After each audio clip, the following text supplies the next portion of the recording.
اعوذ باللہ من الشیطان الرجیم، بسم اللہ الرحمن الرحیم۔ تیرے کرم سے میری سلامت ہے زندگی، مولا تیرا کرم نہ ہو تو قیامت ہے زندگی۔ شرم سارم چونکہ من بندہ غلیظ، یا حفیظو یا حفیظو یا حفیظ۔ میری طرف سے تمام سب رنگ پاکستان یوٹیوب چینل دیکھنے والوں کو السلام علیکم ورحمۃ اللہ وبرکاتہ۔ حضور اکرم صلی اللہ علیہ وآلہ وسلم کی ذات اقدس پہ درود شریف پڑھنا باعث برکت بھی ہے، باعث فضیلت بھی ہے، اور اس سے آپ کے گناہ بھی معاف ہوتے ہیں، درجات بھی بلند ہوتے ہیں، اور اللہ تعالیٰ خصوصی کرم نوازی فرماتا ہے۔ ایک دفعہ دیکھنے والے حضور اکرم صلی اللہ علیہ وآلہ وسلم کی ذات اقدس پہ ایک دفعہ درود شریف پڑھ لیں۔ الصلاۃ والسلام علیکہ یا رسول اللہ وعلی آلکہ وصحابکہ یا حبیب اللہ۔ الصلاۃ والسلام علیکہ یا رسول اللہ وعلی آلکہ وصحابکہ یا حبیب اللہ۔ اللہ تعالیٰ ہمارا یہ درود شریف پڑھنا اپنے دربار میں قبول فرمائے۔ حضرات گرامی، آج میں ایک بہت ہی حساس موضوع پہ گفتگو کرنے والا ہوں۔ دین اسلام دین فطرت ہے، اور اس نے ہمیں چلنا پھرنا کھانا پینا ہر قسم کے آداب بتائے ہیں، اور اس کا عملی نمونہ حضرت محمد مصطفیٰ صلی اللہ علیہ وآلہ وسلم کی ذات اقدس ہے، کہ جو پوری کائنات کو روشنی تقسیم کرتی ہے۔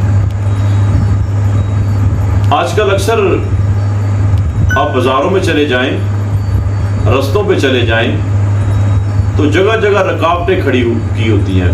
کسی نے موٹر سائیکل کھڑا کیا، کسی نے کار کھڑی کی، اور کئی جگہوں پہ مستقل بڑے بڑے ہم نے گٹر بنا رکھے ہیں، اور جس سے آنے والوں کو کافی پریشانی ہوتی ہے۔ بتانا یہ چاہتا ہوں کہ میرے مصطفیٰ کریم نے فرمایا کہ رستے کا حق ادا کرو۔ پوچھا گیا رستے کا حق کیا ہے، تو مصطفیٰ کریم نے فرمایا کہ رستے کو صاف رکھو۔ حضرات گرامی، آج میں بتاتا ہوں کہ اگر راہ سے رکاوٹ ختم کریں تو اس کا ثواب کتنا ملتا ہے، اگر راہ میں رکاوٹ کھڑی کریں تو اس کا انجام کیا ہوگا۔ میرے اور آپ کے پیارے حضرت محمد مصطفیٰ صاحب اللہ مخبر صادق نے فرمایا کہ ایک رستے سے بہت سارے لوگ گزر رہے ہوں گے، اور ایک درخت اس جگہ پہ ہوگا، اس کی ایک شاخ جو ہے وہ آنے جانے والوں کے لیے رکاوٹ پیدا کر رہی ہوگی۔ لوگ گزر رہے ہوں گے اس سے بچ کے، تو ایک بندہ ایسا کرے گا کہ اس شاخ کو کاٹ دے گا، تو اللہ تعالیٰ اس کے بدلے میں اسے جنت عطا کرے گا، کیونکہ اس نے لوگوں کے راستے میں آنے والی رکاوٹ ختم کی ہے۔ یہ میرے مصطفیٰ کا فرمان ہے، یہ اس کا فرمان ہے جو سچی خبریں دینے والا ہے، جو صادق الامین ہے، اور کائنات میں اس سے بڑھ کر نہ کوئی حسین آیا نہ کوئی صادق آیا۔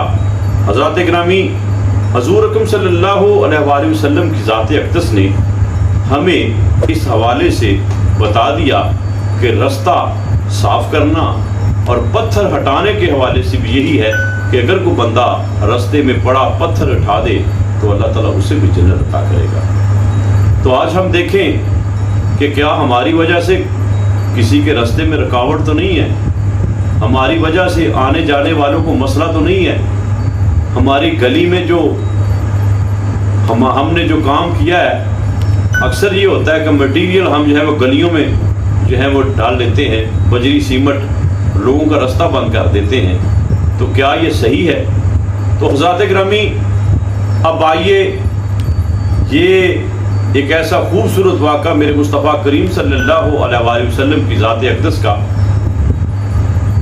کہ جنگ تبوک کے موقع پر ایک جگہ پر پڑاؤ ہوا لشکر کا، تو صحابہ نے اپنے خیمے لگا لیے۔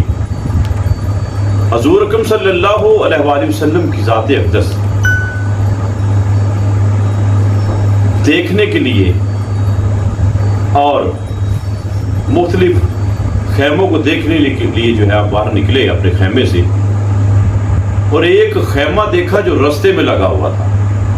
کسی نے وہ خیمہ رستے میں لگا رکھا تھا جہاں سے لوگ گزرتے تھے، حضور اکرم صلی اللہ علیہ وآلہ وسلم نے منادی سے فرمایا اعلان کر دو، جو بندہ کسی کی راہ میں رکاوٹ کھڑی کرے، اور جو خیمہ جس نے بھی لگایا اس کا کوئی جہاد نہیں ہے، جو کسی کی راہ میں رکاوٹ کھڑی کرے اس کا کوئی جہاد نہیں ہے۔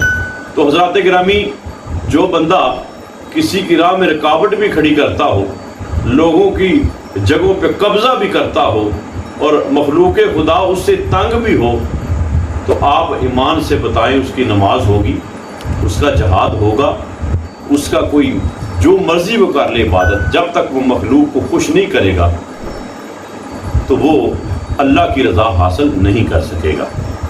تو اس لیے ہم سب کو چاہیے کہ اپنے محلوں میں دیکھیں، گلیوں میں دیکھیں، ہماری وجہ سے کسی کے راستے میں رکاوٹ تو نہیں ہے، اور صرف راستہ ہی نہ دیکھیں بلکہ یہ بھی دیکھیں کسی کی زندگی میں ہماری وجہ سے رکاوٹ تو نہیں ہے۔ تو اللہ تعالیٰ سے دعا ہے کہ اللہ تعالیٰ ہمیں ان چھوٹی چھوٹی نیکیاں کرنے کی توفیق عطا فرمائے، اور لوگوں کے رستوں سے کانٹے ہٹانے کی توفیق عطا فرمائے، لوگوں کے رستوں سے ہمیں جو ہے پتھر ہٹانے کی جو ہے وہ توفیق عطا فرمائے۔ اور جو بندہ کسی پہ ظلم کرتا ہے تو پھر خالق اس پہ کبھی بھی راضی نہیں ہو سکتا۔ ہمارے ایک شاعر تھے، آج میں تذکرہ بھی کرتا چلوں، رشید مواتی مرحوم کا، وہ بڑے اچھے شاعر ہوئے، ہمارے بڑے اچھے دوست تھے۔ انہوں نے ایک شعر لکھا، اپنے آشناؤں کی قربتیں نہیں ملتی، اپنے آشناؤں کی قربتیں نہیں ملتی، بے ضمیر لوگوں کو راحتیں نہیں ملتی، عرش تک پہنچتی ہے جب بددعا غریبوں کی، تو ظالموں کو توبہ کی مہلتیں نہیں ملتی۔ اللہ تعالیٰ سے دعا ہے کہ اللہ تعالیٰ ہمیں آسانیاں بانٹنے کی توفیق عطا فرمائے۔ بہت شکریہ، ہمارا چینل ضرور سبسکرائب کریں، اور خصوصی طور پہ میرے وہ دوست، وہ میرے بھائی جو بیرون ممالک میں ہیں، میں ان کا شکریہ بھی ادا کرتا ہوں، ان سے بھی گزارش ہے چینل سبسکرائب کریں، اور انشاءاللہ سب رنگ پاکستان کے سب رنگ وہ وہاں بیٹھ کے دیکھیں گے۔ جی بہت شکریہ۔